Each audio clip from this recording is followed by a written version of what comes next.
on location. We're here in Melvindale. That's right, Heidi. We're doing a special renovation on the home of Marcy Mueller. Say hi. Hello. Marcy's recently taken up one of America's fastest-growing hobbies, collecting fine wine. Now, for most of us, the collection of fine wines has been associated with rich, snooty people. Lovey, don't waste the Bordeaux on Gilligan. But not anymore. Lots of people are collecting wine, and to help Marcy out, we're converting our old butler's pantry into a wine locker.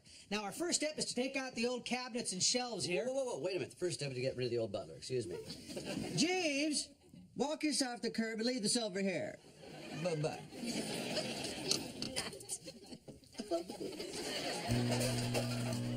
Okay, we finished gutting our room. Now it's time to create a moisture barrier. This allows us to control the climate regardless of outside conditions. To start, we've covered our walls with 3 mil plastic sheeting. Seals moisture out, locks freshness in. Okay, the guys have just finished installing our climate control system. This is a combination refrigerator humidifier, which will allow Marcy to keep the room at 55 degrees with 65% humidity. And a 10% chance of showers. Well, we put in our redwood racks. Now, if you're on a limited budget, you can substitute PVC pipe for the redwood. There's Marcy right now. Marcy, what do you think of your new wine room? Oh, it looks terrific.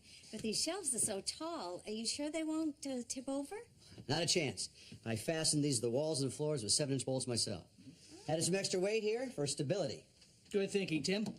Well, I love it. And to commemorate the occasion, I'm going to add this rare 56 Mouton Rothschild.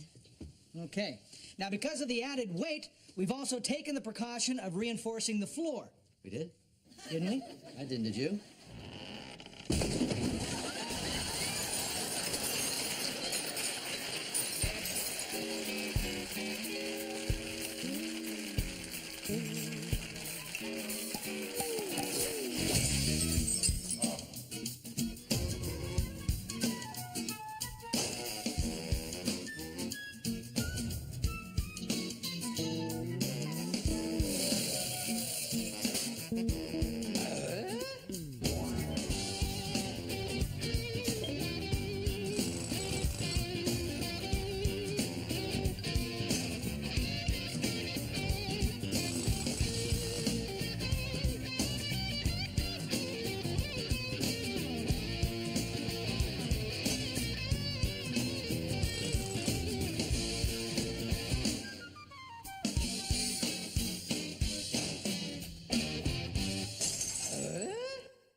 Sounds great, Scott. I can't thank you enough for rejetting the carpet for me. Hey, no problem, no problem. Now, what should I do with all these leftover parts? Oh, no. Just kidding you, buddy, just kidding you. You really know your stuff. I'm really happy Heidi married a car guy. Well, she said you'd have fired her if she didn't. Really like your wife. She's a great gal. Yeah, I'm a lucky guy, too. Mm-hmm. Ooh, just in time. Mark's doing a video on the family. Scott and I just finished rejetting the carburetor on the Nomad. Well, actually, Scott did it. I watched. Anyway, we're all finished. Weed 3. Dad claims he's finished with the Nomad. The delusion continues. Oh, ye of little faith. Okay, let me put it this way. The Nomad is done. Finished. Finito. Unless we slap a blower on her.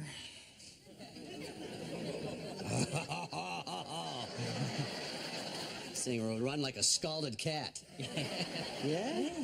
If you'd like to learn more about obsessive-compulsive behavior, please consult your local library. There's room for a blower right over here. Put nitrous on those, you get about 200 extra horses out of it. Sweetheart, we should get going. He just got here. Can't he stay for the test drive? No, and he can't sleep over either. Hattie and I are having our own slumber party. A slumber party. Yeah, they finally got a night to themselves. Her mom's got the baby. And I got my baby. Hey, we're in a garage. Any and all affection must be directed towards the car. You know, Tim and I are talking about the four of us doing something together. That would be great. I haven't had any time for fun lately. What should we do? Why don't we go to dinner? Oh, that sounds fun. But we were thinking about a wrestling match. We'd kill you. Well, Channel 8 gave us sports writers free tickets. That's right. to see Screamin' Steve Sanchez versus the Exterminator. Channel 8's tickets are so close, you'd be wiping sweat off your foreheads. I got it. We'll go out to dinner, and you two can wrestle over the check. So,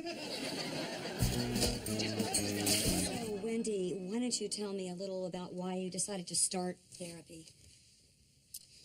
Well, work is going great, and I am in love with the most wonderful man in the world. I can see how that would be a problem for some women. No, the problem is he's married. I'm sorry. How did all this get started? We used to work together, but we always had this great mental chemistry. Do you know what it's like when you and a man that you are crazy about are on the same intellectual wavelength? No. But go on. Well, one night last spring, I was at the TV station where I used to work, Channel 8. And Scott and I were both stuck there late, writing extra sports. Hold on a second. Did you say Scott? Yeah, Scott. Well, anyway, it was late, and we got hungry. I'm sorry. I want to make sure that I heard you correctly. You did say Channel 8, the TV station. Yeah, the TV station. Anyway, it was the only reason I ask is that sometimes as a patient's under stress, they'll get their facts confused, you know, like they might say TV station when really what they mean is a train station or a bus station. Are you under stress? No, I'm fine. Go on. Anyway, it was late, and Scott and I were really hungry, so we ended up going out for dinner and drinks, and then the next thing you know... You slept together? Yeah. Well, he was a little hesitant, but I just could not stop myself. I mean, he is so sweet and so gorgeous, and he has just got the greatest hair. Yeah, blonde, big shoulders, and a whole... I'm just guessing. Well, anyway, we had a great time together, and, look what he surprised me with. An owl? Mm-hmm. Well, do you think there's any significance to the owl? Well, perhaps in his mind it represents a clandestine relationship taking place under the cover of darkness. Or just like Hooters. I'm sorry. You're going to have to assign another therapist to Wendy Reynolds' case. A conflict of interest. This affair affects somebody that my husband works with. Yeah. Thank you. I really appreciate it, Dr. Geringer. What affair? I can't talk about it. Come on, some affair at work? Let me guess. It's Al, isn't it? Huh? It's a classic case psychologically. He's way too close to his mom. His house is too tidy. He's gay, isn't he? It's not Al. Don't ask me any more questions. It violates my doctor-patient confidentiality. I respect that, too. It's Marv, the camera guy, right? It's not Marv, and the subject is closed. Milton! Milton doesn't go in for that sort of thing. It's not me, is it?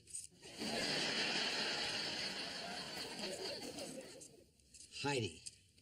She's cheating on Scott. The guy just rebuilt my carburetor, for God's sake. It's not Heidi. Heidi would never do anything like that. Heidi would do anything like that? Oh, when you're suggesting Scott would do something like that. Oh, it's always the man. You women, get up on your high moral horse, you know. This guy would not do anything like that. He's a car guy. This car guy did do that. I don't believe it. He's a Chevy guy. He's parking his Chevy in another garage. I don't believe it. Tim, look, this new patient came into my office today and told me that she was having an affair with a good-looking, married sports writer named Scott who works at Channel 8. Good-looking, married sports writer named Scott who works at Channel 8. And you naturally assume it's the same good-looking, married sports writer who works at Channel 8 named Scott who's married to Heidi. Tim, it's the same Scott. He wined her, he dined her, and then he surprised her with a wooden owl.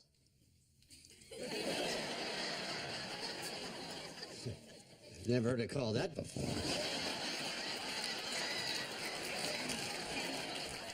It's a pin. He bought her jewelry. Oh.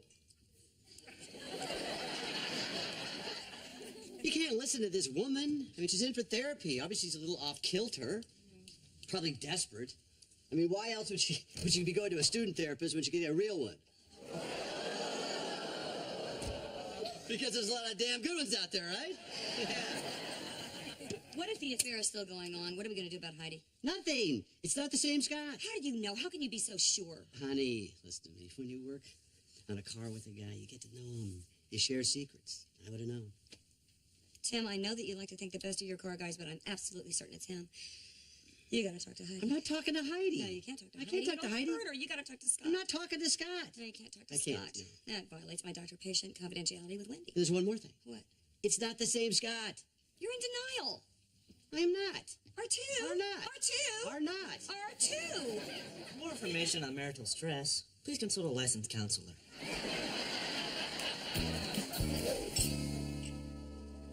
I'm so glad we were finally able to get together. This is fun.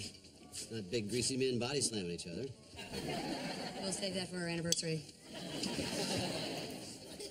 Isn't there supposed to be a celery stalk or pickle in the Bloody Marys? Sometimes in life, we do not get everything we want. You know, we've been coming to this restaurant for 10 years. When are we going to get something other than the attitude? When you go to another restaurant. You know, guys, we should order soon, because I gotta get back to the station by 10. Are you working late again tonight? A lot of guys named Scott work late. Well, I'm interviewing that wrestler, the exterminator. I'd like to know if he really has a metal plate in his head. Just take a magnet with you.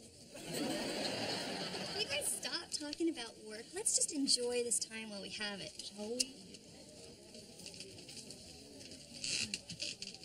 Look at Heidi's chest. You just noticed? A pin. My pin? Do you like it? Yes. This was a gift from Scott. I love it. You know what? I'm gonna go call the sitter and check on Amy. I'll be right back. Okay. Let's see. Yeah, the specials look good. See, I told you it was the same Scott. What are you hitting me for? Scott's been cheating on his wife. What did you say? We were just talking about the pen. Did you buy those things by the gross? Tim, When you want to go back to work, do you mean you go back to work on Wendy? will you shut up? What are you talking about? That was confidential information. What'd you tell me in the first place for? I was upset for Heidi. I needed somebody to talk to about it. I didn't know that you would blurt it all out. Once again, you underestimate me. So you guys know about Wendy? I don't know what to say. Well, I bet you knew what to say when you were working on Wendy's float bowls. Wendy? Wendy Reynolds. Scott, what's going on with you and Wendy? I'm guessing he's stuffing the cannoli.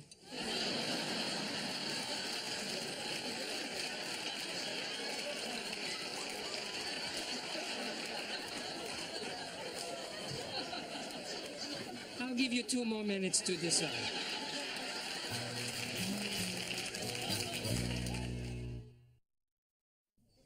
You slept with Wendy Reynolds. It was months ago, before she left the station, when you and I were separated. Scott, we were separated 3 weeks. I didn't know what I was doing. I was lonely. I was miserable. I was lonely. I was miserable. But do I jump in the sack with Tim? The veal looks good. Yeah, you know, when I was younger, I used to call that veal permagania. Heidi, it was the biggest mistake of my life. And I'm really, really sorry. I thought we had an open and honest relationship. And now I'm finding out this whole thing has been just a big lie. It's not a lie. Guys, I think we should leave. Here's some money for the drinks. I made a mistake. Honey, that's way too much. We just had 2 drinks. Tim! Hold on a minute. Just a minute. I don't Excuse me. believe you. Excuse me. I Do don't. you have change for 20? Tim? I'm sorry that we have to leave. Ah, I hope you found the free dinner rolls to your satisfaction. Actually, they were a tad yeasty.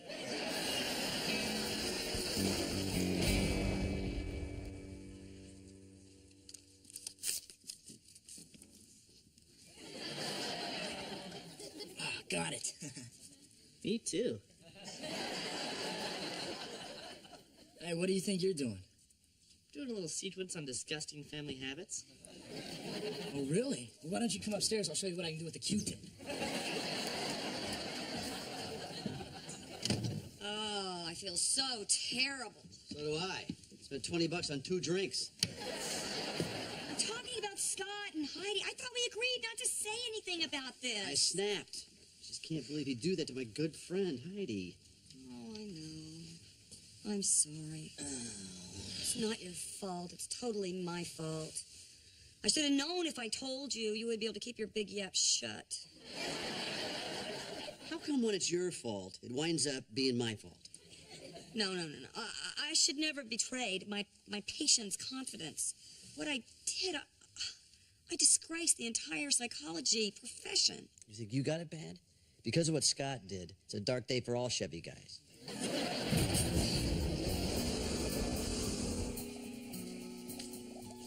Wilson, what smells so good? Well, I'm making cider for the Hamtramck Apple Festival. It's my second try. You know, it's amazing how one bad apple can spoil the whole bunch. Tell me about it. I just single-handedly destroyed the whole psychology profession. Oh, well, it's very impressive for a student. You know, can you imagine the damage you can do when you actually get a license? I don't know that I deserve one. What? Oh. I had a patient come in and tell me that she'd had an affair with Heidi's husband. Heidi found out about it because I broke confidentiality and told Tim. Ah, now you're telling me. Oh, my God, I did it again. I can't believe it. I'm completely hopeless.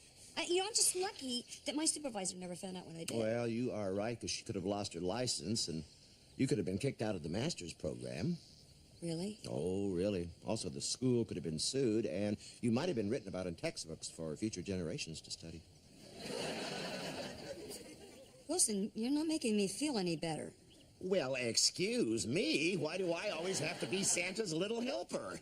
Well, I mean, I have wants, I have needs, I have issues, but does anyone ever come to the fence and say, Wilson, do you have a problem? I mean, no, it's just me.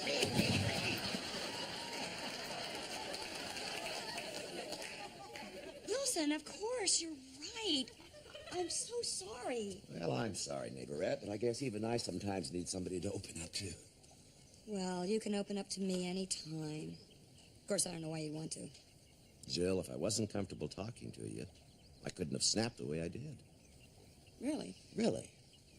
You know, you're a very good listener. I think you'll make a very fine therapist. Thank you, Wilson. I still feel bad about Heidi, though. Well, why don't you take her a peace offering of some nice apple cider? This is a secret family recipe. It smells so good. What's in it? Yeah, like I'd tell you.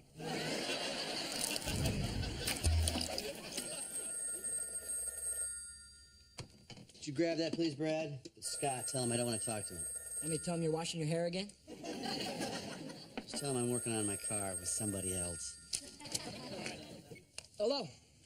Hey, Scott, how you doing? No, he's actually not here right now. Oh, really? You have tickets to the Lions game? 50-yard line? No, I'm afraid my dad's not interested. No, but you know I am, right? All right, cool. All right, I'll see you Sunday then. All righty, bye. Well, you sure showed him, huh?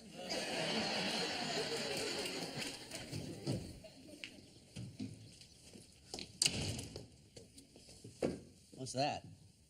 Oh, this is some apple cider that Wilson gave me. He's acting kind of peculiar. You have any idea why? Mm-hmm. Try some of that cider.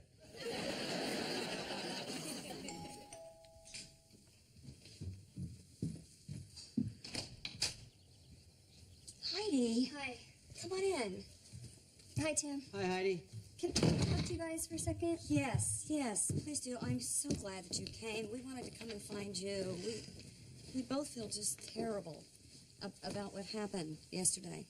Yeah, well, it was pretty embarrassing to find out about Scott's affair in front of my friend and my boss. And the waiter.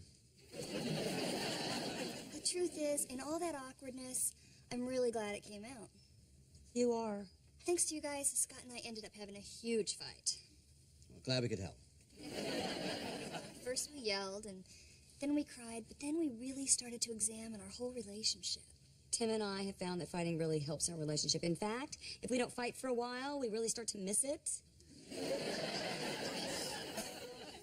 I don't miss it. Yes, you do. No, I don't. Yeah, you do. Yeah, the important thing is that you and Scott are on the right track. No, I don't. Yeah, I think Scott and I are going to be able to work through this. And Tim can start taking Scott's calls again. Great. I'm really glad. Yeah. You do, you know. No, I don't. Do.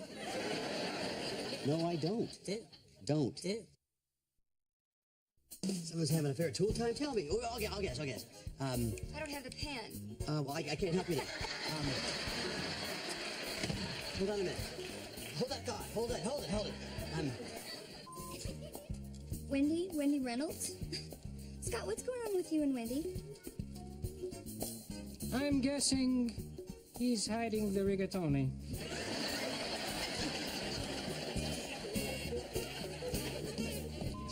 You know your stuff. You know, and I can't tell you how important it is for me to have you a car guy, because I just don't know the line.